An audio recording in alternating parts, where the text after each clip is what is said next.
Good afternoon, everybody. I see we've got about 45 participants, 47.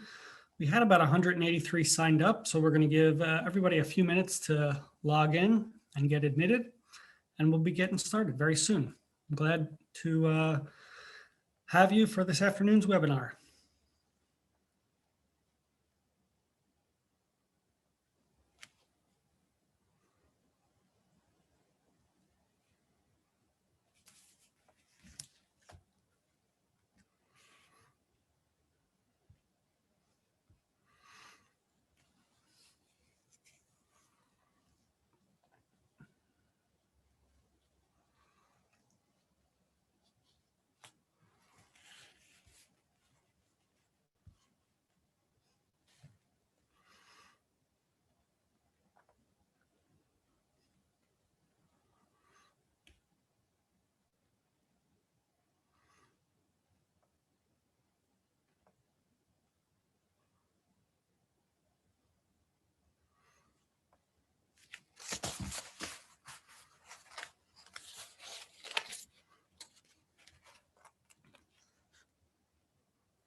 All right, we'll give another 30 seconds and then we'll get started.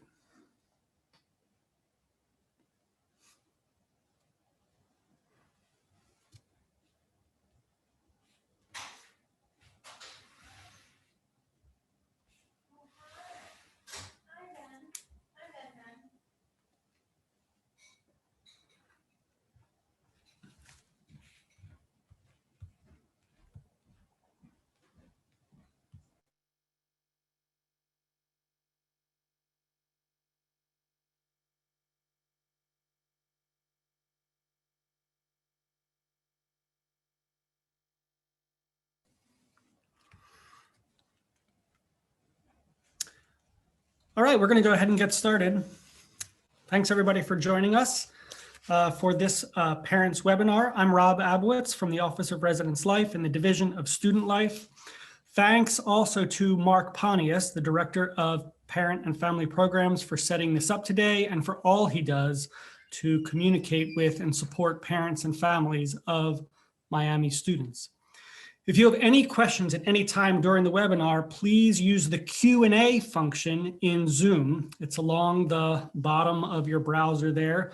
What's interesting is I was revising this script from a couple years ago, and back then we had to explain to everybody what Zoom was and how to find the, at that point, chat function, and this was like foreign to everybody. And now, of course, for many of us, this is a daily tool. So Mark is going to be responding to some of those questions. You can start posting questions at any point. Mark's going to respond to some of them as I have a brief presentation at the beginning, and then I'm going to go back and respond to any of the unanswered questions towards the end. So we've got a lot to get to, so let's get going here. Let's do a quick calendar review. Let's advance my slide. We'll do a quick calendar review. The last day of classes is on Friday, May 7th. Finals are from Monday, May 10th through Friday, May 14th. And the residence halls close at 7 p.m. on Friday, May 14th. We appreciate parents and families' support of students so they can end the academic year strong and follow procedures for move out and avoid unnecessary move out charges. So I've got a lot to cover. So here are 10 steps to a smooth end of the year, end of the semester and move out. All right, here we go in no particular order. Number one, we're going to call this spring cleaning. All right, we encourage students to get a jump on cleaning before finals and packing.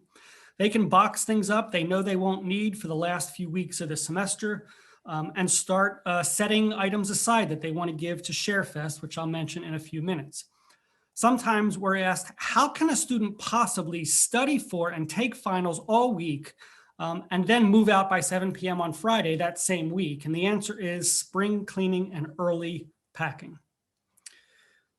Number 2, quiet hours. Quiet hours begin on Friday before finals and extend all the way through the end of finals. You can help us remind your student that noise should not be audible from the hallway outside their room, and there are no exceptions to 24-hour quiet hours. Any problems that students are having with this should be directed to an RA in the building or the resident director for their community. Number 3, your student should submit the My Plans for Departure form, which will be sent out actually as early as this afternoon, maybe tomorrow. Their response helps us plan for checkout and room inspections and lets the COVID testing group know how many students are in the building at any particular time should we find signs of an outbreak. So it's an online form that students are going to receive both from an email direct from Residence Life and an email from their resident director and an email from their RA. There should be no reason that a student shouldn't have access to the My Plans for Departure form. Number 4, most importantly, they should study hard, get sleep, and eat well. We want them to do well on finals, and experts put more stock in sleeping and eating than they do in all-night cramming. So you can help us remind students of some of those ideas. But that's an important part of ending strong, is doing well on finals. Number 5, they should pack their rooms. Everything should be removed from their room. Their drawers and closets should be empty. Trash should be taken out to the dumpsters outside, as the trash rooms for most buildings will not be used during closing.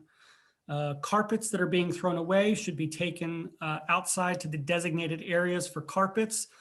If there's a big roll-off dumpster near their building during closing, they can put it in there, but they should not put carpets in the smaller dumpsters, the ones you see in this photo here, because it just clogs up the dumpsters. They can put the carpets beside or in a marked area that we'll have. If they leave any item in their room, it'll result in extra cleaning charges. And we've had parents say in the past, well, you're going to have to clean the rooms anyway. Why not just take this last thing out? And you just have to remember we have 4,000 rooms on campus, and we need students to take everything out before they go. And 6, they should take all unwanted but still usable items to the ShareFest collection area in their building. ShareFest is a nonprofit initiative in Oxford where tons of food, clothing, shoes, and personal care products are diverted from the landfill and donated to agencies in our area. For a list of accepted and unaccepted items, go to sharefest.com. Number 7, this is good. We're really cruising through the list. I encourage you to post your questions in the Q&A. Number 7, their refrigerator gets its own number, the refrigerator, because they should unplug, empty, defrost, and clean the refrigerator, including the condensation drip tray in the back. Now, obviously, if they're leaving, you're coming at 2 p.m. and they plan to leave at 4 p.m. and they're getting all checked out, they can't unplug the refrigerator at 3 p.m. because it's not going to defrost in time. So they need to be planful about when they unplug their refrigerator, give it time to defrost. Sometimes the condensation drips off and they take a towel and just dry it off. But making sure that refrigerator is clean when they leave will help them avoid any cleaning charges. They should also leave the refrigerator door open. It's not cooling anymore, and we don't want it to start mildewing before we get to the final inspection of the rooms. 8, they should empty their mailbox in the building. If they want their mail forwarded over the summer to an address other than their permanent address, they should go to the package center in the Shriver Center to let them know. This is important because there are some of our students who don't rely on mail, like the post office mail. And they don't realize that someone has sent them something, or they've gotten a receipt or an invoice of some sort, and it's sitting there in their mailbox in the building. Sometimes when they're clearing out their mailbox at the end of the year is the first time they've even checked their mailbox. So if when we do our clearing of the mail rooms, it's all going to get bundled up and just sent back to sender. And we want students to avoid that. So the less of that we need to do, the better. So we encourage everyone to check their mailbox. Number 9, and this is a favorite of most students, they have to clean their room. Before they leave, the room should be broom swept. There should also not be any trash in the hallway around their room, so they shouldn't do the old sweep it into a pile and then sweep the pile out into the hallway. That it doesn't do the trick either. They've got to make sure that their area outside of their room, like right by their door, is also clear of trash. There should not be any trash in the hallway around their room. Students may borrow brooms and dustpans from the physical facility staff in their building. They should also leave the desk and dresser drawers open.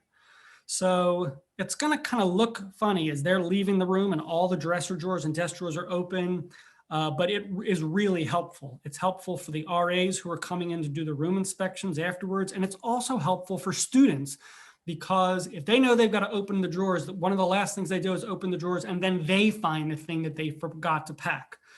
I'd say about a half a dozen times every summer, someone's calling me to say, oh, I left all my jeans in the bottom drawer of my dresser. I forgot to pack them. Can you get them? And in some cases, they're still there. In other cases, conference services has cleared it out and the jeans are all gone. So open all the drawers before they leave.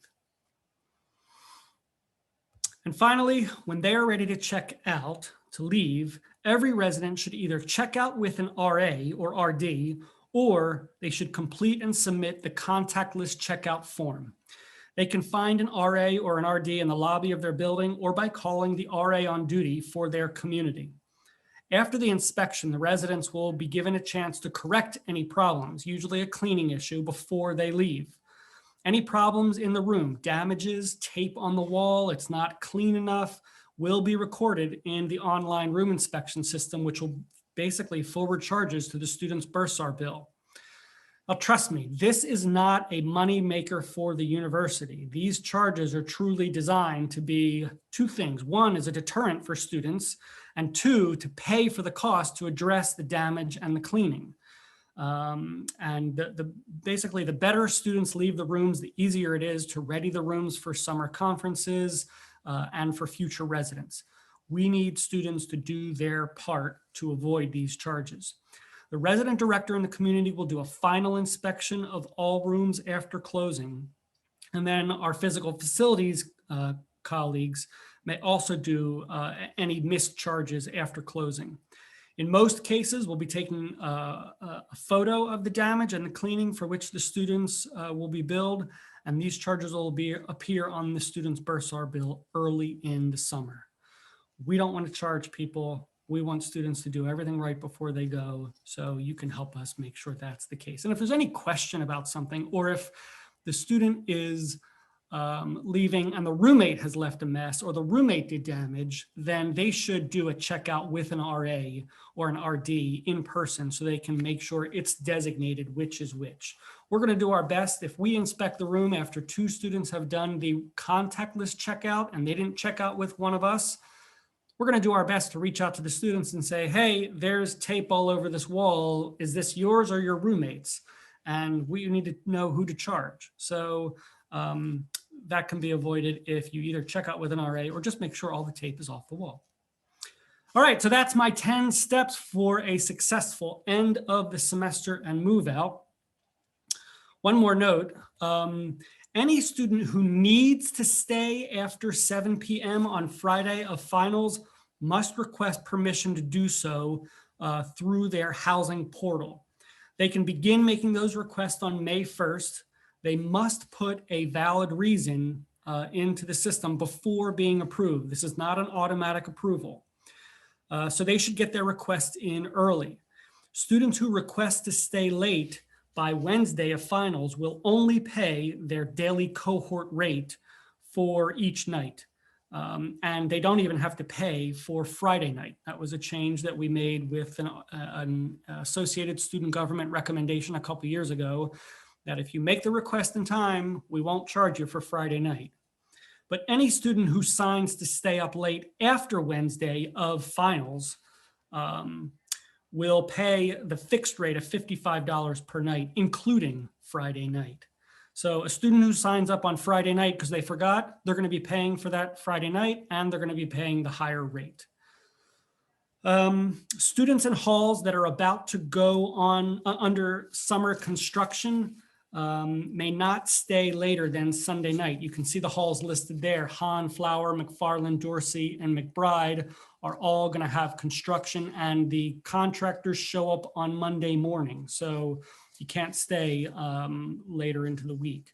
And then Scott Hall is being used for summer session housing. So students in Scott Hall can only stay for that date. And then everybody has to be out by Thursday, May 20th. In fact, we have a all power shutdown on campus on Thursday night, so no one can be here at that time. And finally, please note that COVID protective measures are still fully in place and will be enforced. All students and visitors to campus must still wear a face covering in the residence halls and while they're on campus. Everybody must continue to practice physical distancing and frequently wash their hands. And there are other precautions we're taking. There'll be spray bottles and paper towels and cleaning solutions so that you can wipe things down. We should still have only one family in the elevator at a time. So you might have to just give yourself a little extra time to unload, depending on the traffic in the building at the time. Okay, so I see a bunch of questions there. It looks like Mark has answered 2 of them. And I'm going to just lean over here and take your questions. I think this is, let's start with Bridget's question. Could you give advice for out-of-state student with Friday, 5/14 late morning final leaving from Cincinnati Airport at 6 p.m. that day? So it seems like we have, Mark Pontius would like to answer this question live. Okay, Mark? Does that mean? I'm just saying that you're answering it live. Just keep going. Oh, okay. I'm answering it live. Okay, thank you. We're still working out Q&A here. Okay, so what you're saying, Bridget, is that you've got a out-of-state student who's with a Friday morning final, and they're leaving from Cincinnati Airport at 6 p.m. that day. Thanks. Okay, and so there might be a couple questions here. One is, my advice is that they get the room packed up early in the week and they just keep their essentials unpacked so that on Thursday, they can do their final preparations for that final Friday morning, studying, getting ready, getting a good night's sleep Thursday. We don't want them up until 2 a.m. packing if they're have an early morning final on Friday morning. So that's the first thing, is get ahead of your packing and your cleaning. The second thing is they'll make sure they tell the RA staff that they're going to be departing on Friday in the My Plans for Departure questionnaire that's going to be coming out soon. And then finally, you didn't ask, but maybe you're also asking about a ride. How does my child get from Cincinnati or from Oxford to Cincinnati? And there are a couple of taxi companies. There's a pretty active Uber community in Oxford. And I think they should try their best to make those arrangements in advance and not just assume, oh, I'll be able to get any old Uber on, because, Oxford's not that big. We don't have thousands of Ubers. We've got dozens of Uber drivers. So I would try to make arrangements for airport travel in advance. If I didn't fully answer that question, you can repost or ask again. Okay. Do Reed Hall big refrigerators also need to be treated in the same way? Linda is asking. And the answer is Reed Hall is one of our Heritage Commons apartment buildings. And yes, those refrigerators need to be fully cleaned out. They don't need to be turned off. That's a really good distinction for those of you who have students living in Heritage Commons. but those refrigerators need to be cleaned out. So if you've got 4 occupants in one refrigerator, the 4 of them have to get together and determine who's made the biggest mess and who's going to be doing the biggest cleaning on this refrigerator, because if they just leave, they're all going to pay the charge for cleaning that big full-size refrigerator in Heritage Commons. But they do not need to be unlocked, unplugged, and defrosted. Thank you for that question. Carolyn Jacob asks, I have 1 off-campus graduating senior and 2 on-campus students who are roommates. Congratulations, Carolyn. Is there any way my 2 students can stay on campus 1 more night for graduation? The answer is yes. I covered that late in fact, we'll go back here to this slide, that they can stay late, but your students who live on campus need to sign up to stay late prior to Wednesday. And all you have to tell them is on May 1st, log into your housing portal and sign up to stay late. And they'll just indicate that I have a sibling who's graduating. That's why I need to stay late. That is an acceptable reason.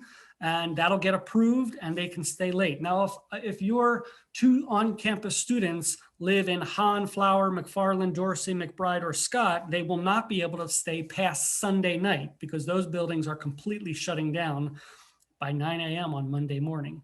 So hopefully y'all are rolling out of town on Sunday, or if not, you got to make some other arrangement for them if they're in those buildings. Other buildings, they can stay, they can sign up to stay later. Okay, thank you. Does one have to schedule the move out, and when is the last day to move out? The last day to move out is Friday the 14th, and you don't have to schedule it, but there will be a form that's being sent out, and students should let their RA know when they're planning to leave, and they'll be able to say the day and the time block. I know that I'm going to be leaving early in the morning on Thursday the 13th, or late in the day on Friday the 14th. They're going to let the staff know that. So we are collecting that information, but that's not regarded as a sign up for my RA to meet me in my room. When they are ready for their room inspection, they go down to the front lobby of the building or wherever they have set up their checkout station. Every building kind of is different, but it's mostly the front lobbies. And they'll grab an RA or an RD to come do their room checkout, or at that table, they can get the contactless checkout slip, and it's a checklist. They sign it and slip it under the RD's door before they go. How long does it take for a fridge to thaw? Is that a philosophical question or a practical question? Let's go with the practical. These refrigerators probably take a few hours to thaw, especially, if they've opened it up. I've seen some people point a little fan in there, but that's not necessary. I think a good few hours, half a day for that thing to thaw is important. But if your student is someone who somehow there was moisture buildup in the refrigerator. Now, most of our refrigerators are pretty good. I don't see this a lot, but sometimes like a big block of ice forms in the freezer, or they've spilled water, or they've spilled whatever in the freezer, and it's a big block of ice. That's obviously going to take more. So don't say, well, Rob said 3 hours would be enough. But I would they might have to get in there and help some of that ice away from the freezing elements in there. All right, very good. Let's go to, is there a list of damage charges and how much charge for tape for emptying the fridge, and so parents aren't surprised? Okay, that's a good question. And Mark, while I am answering some of these other questions, can you look and see if that list is posted on the housing website? I know it's not posted on the Res Life website, but I'd like you to check for the housing website to see if it's posted there. I'm going to give you a sense of the charges right now verbally on this webinar to let you know that if there is a piece of tape and they pull it off the wall and a blotch of paint comes off, maybe even the size of a thumb, they're going to get charged. I think it's $15 for that, because a painting company has to come in and hand paint that splotch.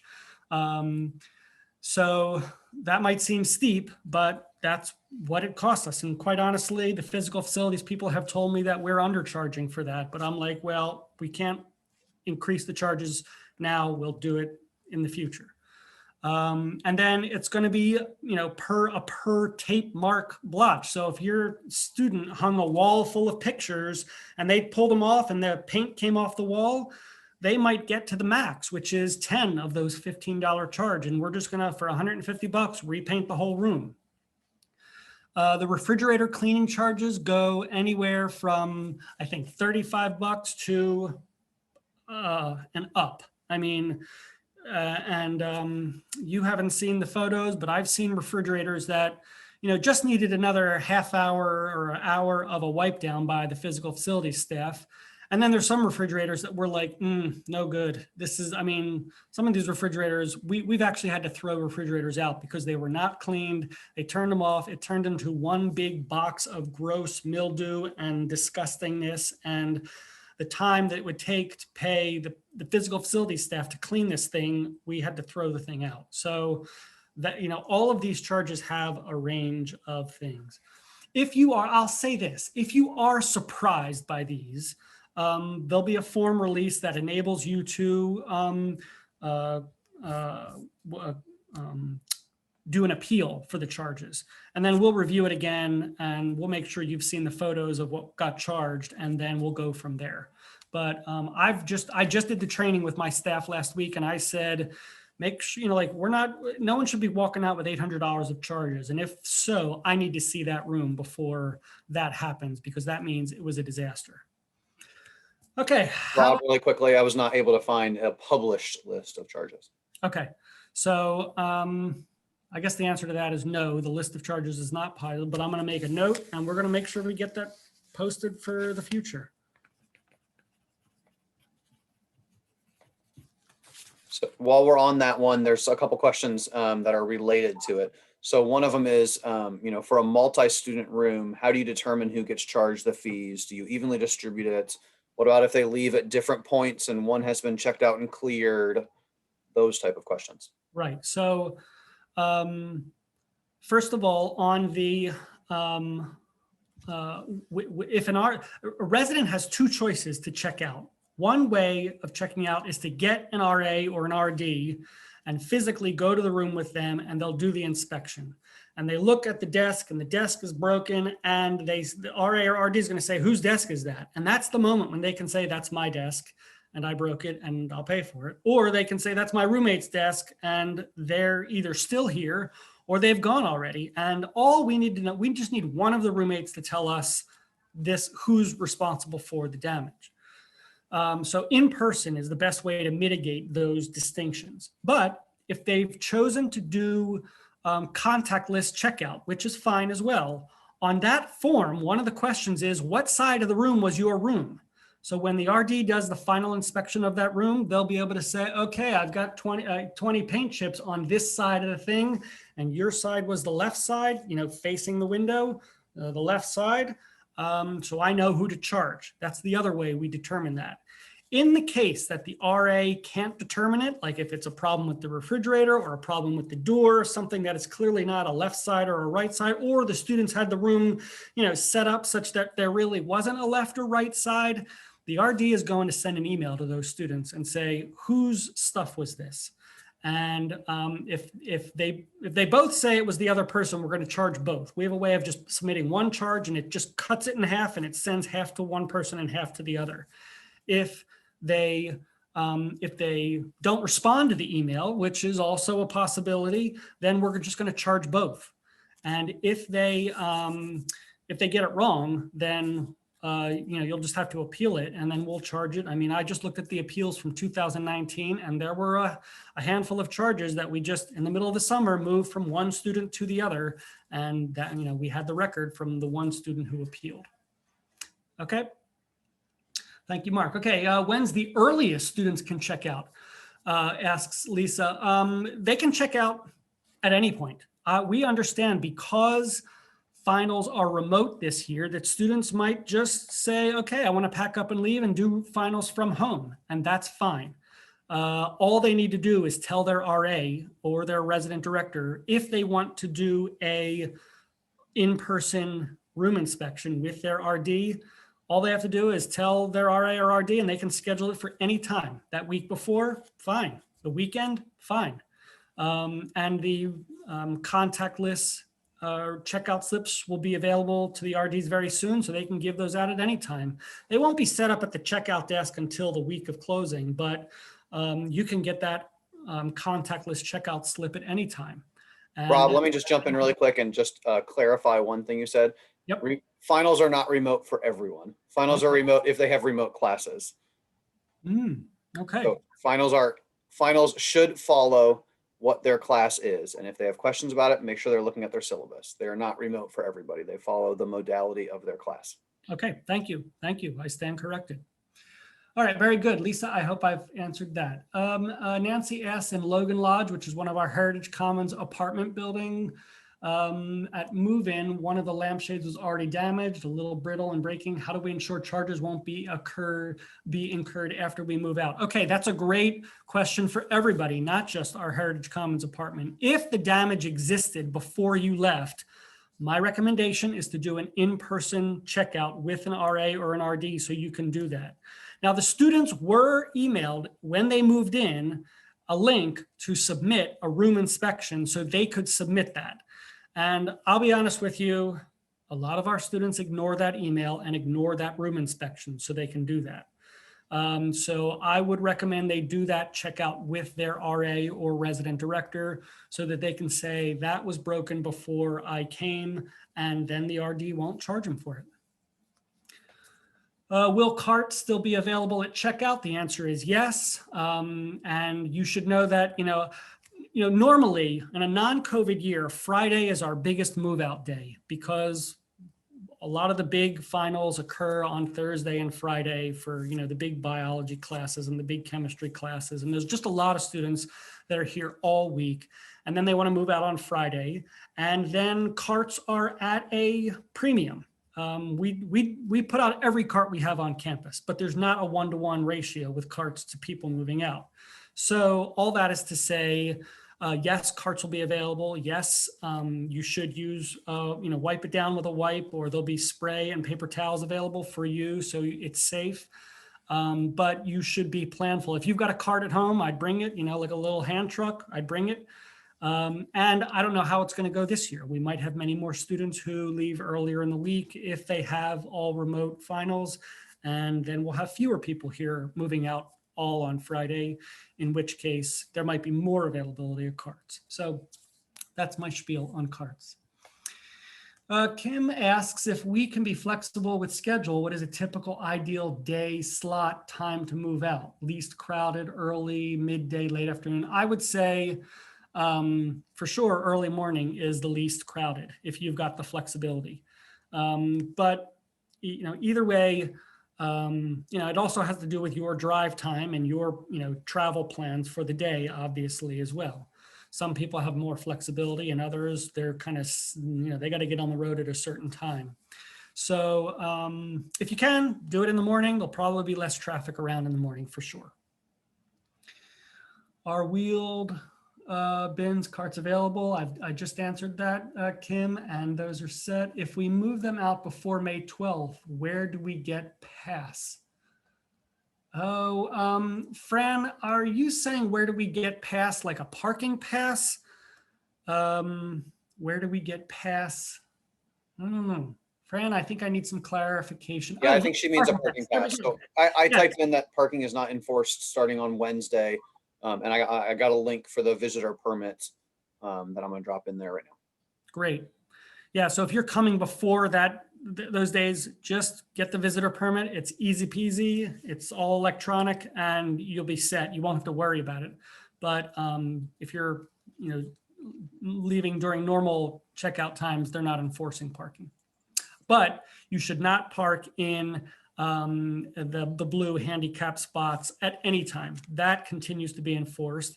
And we also don't want you to park in front of dumpsters because they get emptied periodically throughout the day. They come with like a big front loader and smash it down, so there's more space. So don't park at the dumpsters either. Do the dining plans run through May 14th? Yes, the last meal is dinner on Friday the 14th. And then Martin asks if the student has changed rooms, is he responsible for the condition of his former room and what his roommate did there? So this is sometimes problematic. We'll charge somebody and they moved out, they did a swap. So if you know, I mean, obviously, if a student lived in a room and then moved to another room and they did damage in the previous room, they should contact that staff and take responsibility for it. But if you get charged, if your student gets charged for damage in a room after that occurred after they moved out, or that was done by someone else who moved into that space after they moved out, that's a mistake on our part, and you should appeal that, and we'll get that cleared off and designated for the correct person. But you know, like, it's so hard to keep track of who was where, especially during COVID. So, you know, if we make a mistake with that, you just do the appeal and we take care of it. And just so you know, I've mentioned this appeal a couple times, but you know, if we've got a picture of this damage and it's not going to get overturned. We want to accept appeals for things that were questionable, or you know, my staff made a mistake or something like that. We're glad to fix those. Okay. Wow, it looks like we've gone through all the questions. I'll give you another few minutes to post questions.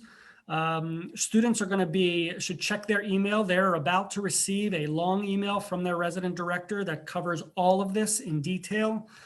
So you can say, hey, did you get your hall closing email? Did they schedule a hall closing virtual meeting with the RA? You should go to that just so they know all the policies as well.